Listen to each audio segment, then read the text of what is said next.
Paano enable ang remixing sa ating Facebook Reels para maaari na po tayong i-do-it ng ating mga viewers o ng ating mga followers. Una, punta muna tayo sa ating Facebook profile at i-click natin Professional Dashboard. And then click natin itong Earn Achievements. At kailangan po ay na-achieve na natin itong remixing dito sa baba. Katulad nito. And then click natin itong Watch Reels.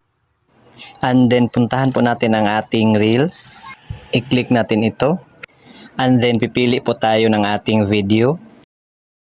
And then i-click natin itong may tatlong dot sa baba. And then i-click po natin itong Enable Remixing. And then click Enable. So ayan po guys, maaari na po tayong i-do-it ng ating mga followers o ng ating mga viewers. So yun lang po, please subscribe my YouTube channel for more tutorial videos. Thank you.